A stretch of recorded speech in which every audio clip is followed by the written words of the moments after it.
મોઢે બોલું જોને માં, અરે રે ત્યાં તો મને હાચે જ નાનપણ સાંભળે, પણ પછી ઓલી મોટાપની બધી મજા, અરે રે જોને મને કડવી લાગે કાગડા, કડવી લાગે કાગડા. માં એ તો પ્રેમની યુનિવર્સિટી છે, માં એ તો માં છે, પછી એના ગુણગાન જેટલા ગાઈએ ને એટલા ઓછા છે. અને આમેય ચારણોએ માની ઉપાસના તો બહુ પહેલેથી સાચું શિવની ઉપાસના કરી છે, પરંતુ માને ઉપાસનામાં ચારણોએ કઈ કમી નથી રહેવા દીધી એમ કહીએ તો આપણે. અને સાહિત્યમાં પણ સાહિત્ય જગતમાં પછી લોક સાહિત્ય હોય કે પછી શિષ્ટ સાહિત્ય હોય, કવિઓ હોય, લોકકથા હોય, નવલકથા હોય, પણ એને માની કરુણતા ક્યાં સુધી તમે વર્ણવી શકો? અને તમે જ્યાં વર્ણવવાનું બંધ કરો ને ત્યાંથી જો કોઈની ઈચ્છા હોય ને તો એ માની જ ઈચ્છા હોય. બાકી વર્ણનમાં જે તે વર્ણાવ્યું છે, શિષ્ટ સાહિત્ય જોઈ લો, લોક સાહિત્ય જોઈ લો, કે પછી કંઠપ પરંપરાનું સાહિત્ય હોય, કે પછી કોઈ સાહિત્ય હોય, પછી કોઈ લેંગ્વેજમાં હોય, પરંતુ જ્યારે તમે વર્ણન તમારું પૂરું થાય અને પછી જો કોઈની ઈચ્છા રહી જતી હોય, મને એક માની વિશે બે લાઈન કહેવાનું થાય, કારણ કે માને કચ્છમાં સત્ય ઘટના ઉપર મેં ક્યાંય સાંભળેલી એક ઘટના છે. એટલે આમ માન લો બાળક 7 વર્ષનું બાળક હતું, એ મૂકીને એની માનું અવસાન થાય છે, અને પછી ઓરમાન માં આવે છે, નવી માં. એટલે લોકો પૂછે છે છોકરાને કે તને નવી માં આવી છે, એ કે એ ટાઈમે જમાડી લે છે બેટા, તને નવી માં છે એ વ્યવસ્થિત રાખે છે માં? અને એ બધા જ વર્ણન કરતા કરતા એ બાળક, નિર્દોષ બાળક શું બોલે છે ખબર છે? કે મને બધું સાચું, પણ આ રહીને એ સાચા બોલી માં આવી છે. એ કે કાં? એ કે આ માં રહીને એ સાચા બોલી છે, અને ઓલી જે માં રહીને જે દેવલોક પામી છે અહીંયા નથી, એ માં ખોટા બોલી હતી. એટલે ગામ લોકોને એવું થયું કે આ માં ખોટા બોલી માં અને આ માં સાચા બોલી. પછી એ નિર્દોષ બાળકના મિત્રો એના મુખેથી નીકળેલા શબ્દો તમે સાંભળો તો તમને ખ્યાલ આવે કે ઓલી ખોટા બોલી માં છે ને, એ મને એમ કહેતી હતી કે હું તને મારીશ, હું તને નહીં ખાવા દઉં, હું તને નહીં નવડાવું, હું તને નહીં ખવડાવું. પરંતુ સાંજ પડે ને એટલે શેરીએ જઈ અને ગોતતી અને એમ કહેતી કે મારા દીકરાને કાંઈ જોયો, મારા દીકરાને કાંઈ જોયો. એ લાવી અને ખવડાવતી. એ મારી ખોટા બોલી માં હતી. આ સાચા બોલી માં છે, એ એમ કે છે કે હું તને નહીં ખવડાવું એટલે નહીં ખવડાવતી. આ માતૃત્વની જે તાકાત છે ને, માં એ માં, બીજા બધા વગડાના વાહ. અને માની મીઠપ તો જેને મેળવી હોય એ જ ખ્યાલ આવે. અને જે લોકોએ માં ગુમાવી છે એની પણ વેદના એટલી જ છે કે જે સંતાનોએ પોતાના માતૃત્વ જેને માણ્યું નથી એની પણ વેદના એટલી જ છે. એટલે જેને માણ્યું છે એને ખબર છે. એટલે આ આઝાદભાઈ, તમે લોક સાહિત્યમાં આવા પણ ઘણા બધા કિસ્સાઓ જોયા છે, તમને લાગતા, મેં તો વચ્ચે બ્રેક જેવું લીધું એવું લાગી રહ્યું છે. એટલે એમાં એવું છે, આ તો તમે વાત કરી એટલે મને પણ એ પ્રસંગ જે રહ્યો એ તાજો થયો.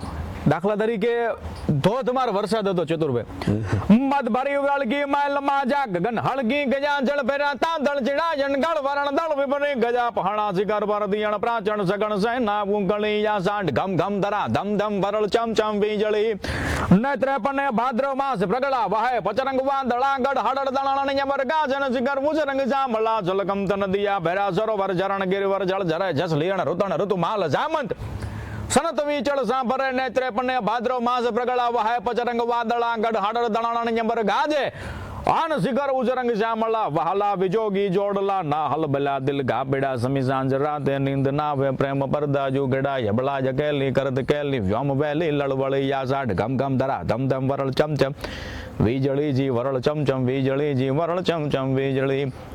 આવો ધોધમાર વરસાદ આવતો હતો. એમાં બાળક છે ને, બાળક એ એમ કહેવાય કે વરસાદનું એની માની રાહ જોવે કે મારી માં હમણાં મને આવે ને તેડી જાય. બાળક તો આખું ભયંકર રીતે પેલું કહેવાય ને કે પલળી જ ગયું હતું. એ બાળકને એની માં દોડીને લેવા માટે આવી, એની માએ પલળી ગઈ હતી. પછી માએ છે ને બાળકને તેડ્યું, પોતાની કાંખમાં બેહાર્યું.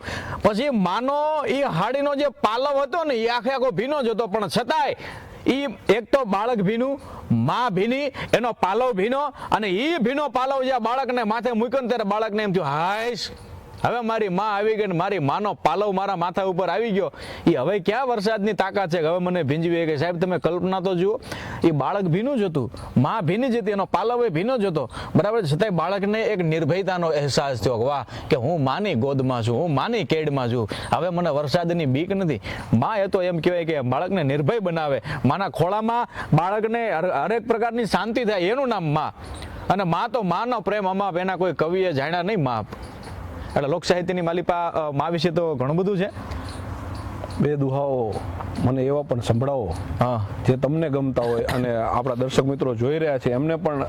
અને કંઠોપકંઠ સાહિત્ય છે ને જે તે સમયમાં સચવાયું હતું, હા, એક ગળાથી બીજા ગળે સચવાયેલું સાહિત્યના બે દુહા આપણે સાંભળી પછી આગળની વાતો કરીએ.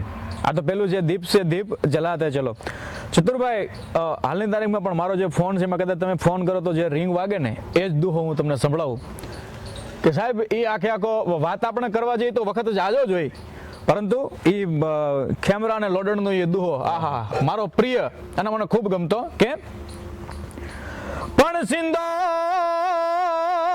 ચડાવે સગા, અરે રે આ તો જો ને દીવો ને નાળિયેર દોય, પણ પછી ઓલી લોડાણ ચડાવે જો ને લોય,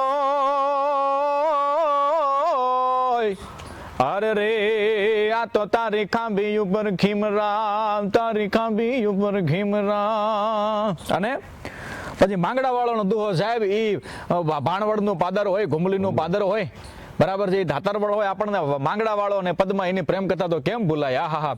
પણ પ્રીત કીજે તો વૈસી કીજે જૈસે પીર ફકીર, ઇસ દિલ में बरछी लगे तो उस दिल में लगे तीर. એવા પ્રેમની વાતો ત્યારે માંગડા વાળાની એમ કહેવાય. જે દુહો જે છે પદ્મા અને માંગડા વાળાનો કે હજી પાઘડિયું 50,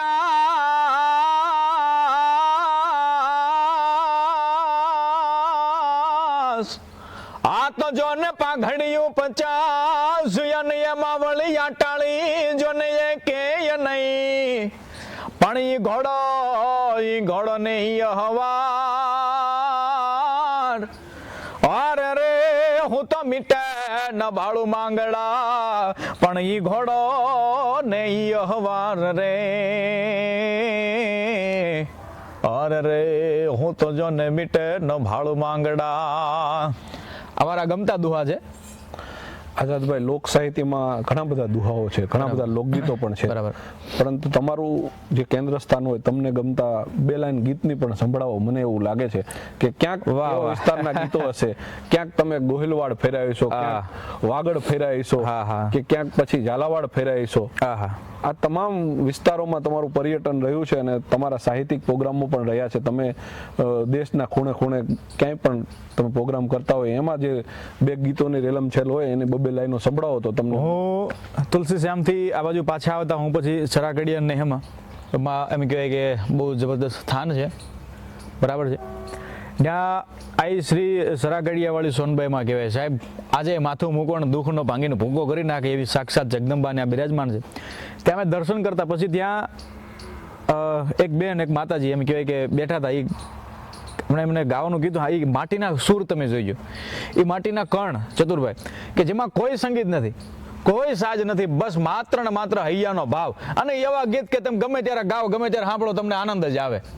એ ભાષા તમે જોઈજો. એ ગાતા હતા અને હું અનેક વાર ગાઉં છું. એટલે એ નંદરાણી રે તારે આંગણીએ અજવાળા, એ નંદરાણી રે તારે આંગણીએ અજવાળા, ત્યાં વાવ્યો છે વાસુદેવે છોડ નંદરાણી, તારો તેને હાડો પવિત્ર, તારો તેને હાડો પવિત્ર, એ નંદરાણી રે તારે આંગણીએ અજવાળા, ત્યાં ઝૂલતા પારણા હોય નંદરાણી, તારો તેને હાડો પવિત્ર, જોને તારો